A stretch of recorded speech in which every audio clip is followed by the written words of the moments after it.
الحمد لله رب العالمين والعاقبة للمتقين والصلاة والسلام على أشرف الأنبياء والمرسلين وعلى آله وأصحابه أجمعين. اما بعد، السلام علیکم و رحمت الله و برکاته.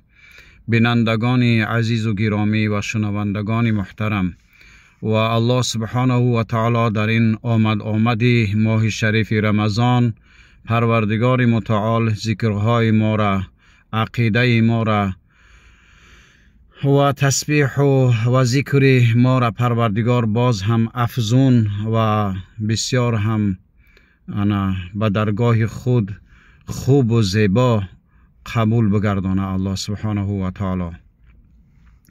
و دعا گویم که ماه شریف رمضان که وعده هست، اولش رحمت و مابینش مغفرت و آخرش آتش دوزخ آزادیش، الله سبحانه و تعالی از این رحمت و مغفرت و آزادی آتش دوزخ دعاهای ما را قبول کنه. در مورد رحمت، در مورد مغفرت، در مورد آتش دوزخ آزادیش، و الله سبحانه و تعالی دعاهای ما را قبول بکنه. برادرای اهل اسلام، یک نوار تماشا کنم از برادرها. البته برادرای اهل اسلام، این چیزی نیست که من پشتی اکران گپ زنم. حالا بسیاری ها میگن که چی باید پشتی اکران، این کاری نیست برادر اهل اسلام که پشتی اکران یک کس فهمونی. من یک حجامت اونها پشتی اکران میفهمونم. این صدها نفره برادر اهل اسلام، هزارها در همه شهر روسیه، همه در اعلان میکنم که یقینا بدانن که در ماه شریف رمضان در حجامه هایی که حاضر دکان حجامه هایی که حاضر داره، حجامه درست نیست، ترک فرض می شود درست نیست، روزت و باطل می شود، عملات و باطل می شوند. و شما را هیچ کس مجبور کردگی نیست که در ماه شریف رمضان برین شما چیکار کنین؟ حجامه کنین. ضرورت ندارین. اونایی که اعلان میکنن برای دکانهای خودشو، البته من هم دکان داشته باشم، دیگه کسا هم دکان داشته باشن برای منفعتی درآمد کیسه خودشون و بر منفعتی که حجامه داره، دکان داره، برای کار حلال دعوت میکنه. اما اینجا شرط ها هستن.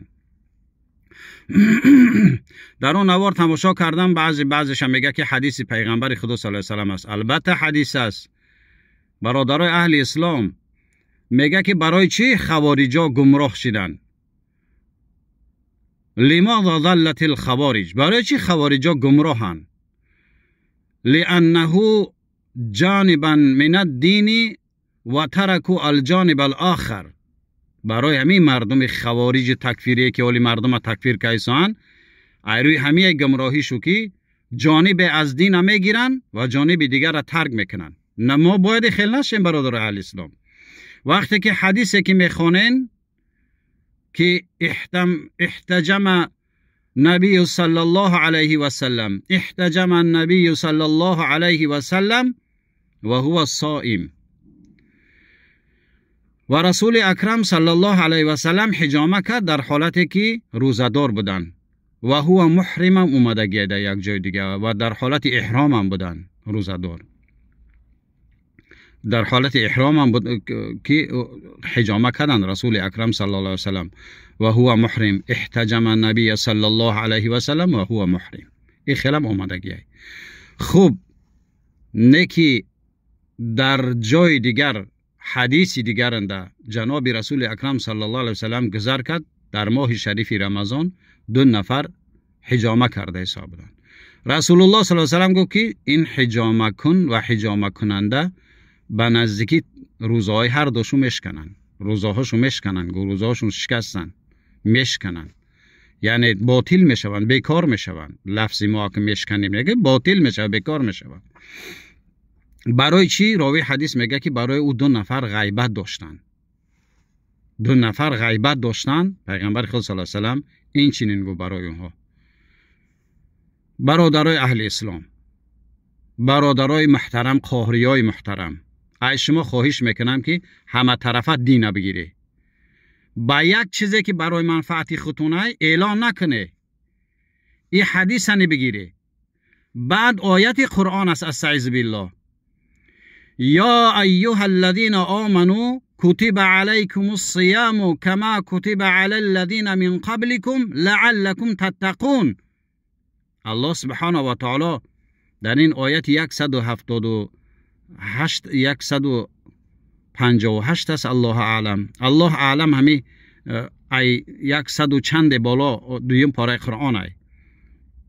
الله سبحانه و تعالی می فرماید که ای کسانی که به الله ایمان داره، روزه را در کله شما فرض گرداندگیون، این چنین در کله برزیمه بگیم، برزیمه شخصانی که پیش از شما بودن، قومای پیش از شما بودن، از دیگر پیغمبرها، برای اونها هم روزه فرض بود. لعلکم تتقون. ایجا الله سبحانه و تعالی پرهیز پیش آوردگی. پس پرهیز تو کجا میشوه؟ من میگم که در حجامه هایی که حاضر شما حجامه کدایسین برادرای اهل اسلام، نه فقط روزه میشکنه، روزه ای وجود شما میبرویه میروه. کدام حجامه شما گردی وی تباچکه شما پرده کشیدگی ای؟ کدام یک انسان شما رعایش میکنونن پرده کلان بکشن، التماس کنن که برادر تای ترسک ندارو، باید که ای زانی تانا فطرهش که نبینه، دیدن اوجا فرض ای، بطر که فرض گناهگار میشه. چی به مردم در ماه شریف رمضان با دکانی حجامه اعلان میکنن، اونا یک یلده کنن، آلی گوش کنن. بعضی کسات میگه که سرچاق میگیره در گردش. من میدونم چه خیلی سرچاق میگیرن. اول تای ترسک مینن، دیده میشون، با سرچاق میپیچونن.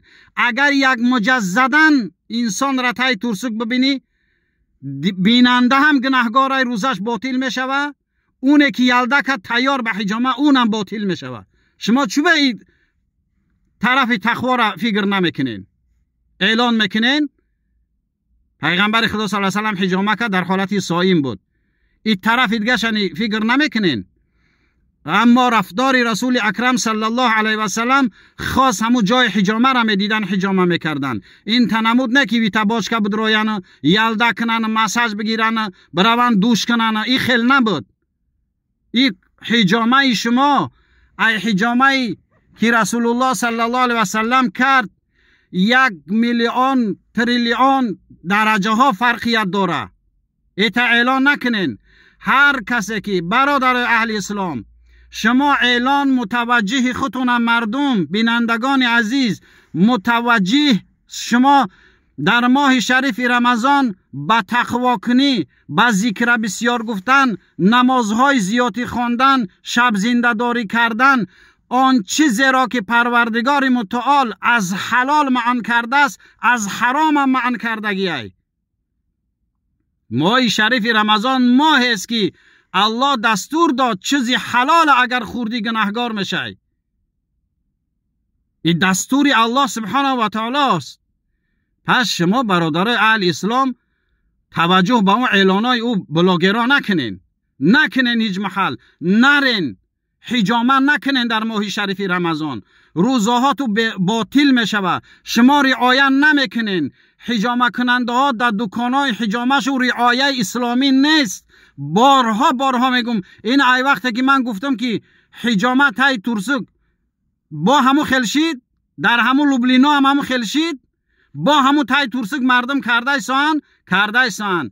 هیچ کس در قلبش اثرات نداره که قاری عبدالواحد ای جانب الله و رسول گفت این ترک فرضه، ای جانب خودش نه، ای جانب الله و رسول این ترک فرضه. اگه اومده با اعلان بکنین و بو یک قرآن پدرکه کردن 2.5 سوم و 3.5 سوم با روزه های مردم باطل بکنین. قومای عزیز، گوش کننده های محترم، هیچی باکی نداره. شما چی ضرورت دارین در ماه شریف رمضان میرین حجامه میکنین؟ چی ضرورت دارین؟ ضرورت نیست. هیچ کنگه من ضرورم. ضروری پروردگار متعال شب زنده داری را خطی زنک، خوردن، نوشیدن، حجامتون همشه ای بعد نماز شام بکنین. آخی هیچی گپ نداره. روز 24 ساعت پروردگار شما را روزه گرفتن معنی نکده است کو. روزه معین داره از صبح دمیدن تا غروب آفتاب. ای همین صبح دمیدن تا غروب آفتاب رعایت بکنین جانشینین. الله سبحانه و تعالی در کلام خود میفرماید سوره نساء 59 آیت یا ایها الذین آمنوا اطیعوا الله و اطیعوا الرسول و اولی الامر منکم فإن تنازعتم في شيء فرده إلى الله ورسوله إن كنتم تؤمنون بالله واليوم الآخر. ای کسانی که به پروردگار ایمان داره اطاعت الله و رسول بکنین و اولی الامر نائبای شریعت بکنین. اولی الامر از جانب الله سبحانه و تعالی ما و شما را بسیار نصیحت کردگیند. در این باره علمای اهل سلف، علمای متقدمین و متأخرین همش فتوا دادگیان، اکثریتش که باید که انسان در ماه شریف رمضان حجامه نکنه، برای او خوبتره نکنه خوبتره، زیرا که سبب ضعفش میشوه، بجونی چشماش مقصد که پیش چشمش سیاه میشوه، سرش گرنگ میشوه، سرش تاو میخره، این آوردگیان. اما اون علمای متقدمین و متأخرین اهل سلف گذشتن اگر این نمود حجامه های شما را میدیدن، تای تورسک و تباچکه و دوش و مسج کلن حرامش اعلان میکردن، کلن حرام. آی سخنای من نیست برادر اهل اسلام. نکنین حجامه، حجامه در ماه شریف رمضان نکنین و به اعلان اونها یاورن نشین، اعلان هیچ کس قبول نکنین. تقوا را پیشه بگیرین. الله گفت لعلکم تتقون، تقوا را پیشه بگیرین. تقوا را پروردگار پیشنهاد بندگانش کرده است در ماه شریف رمضان.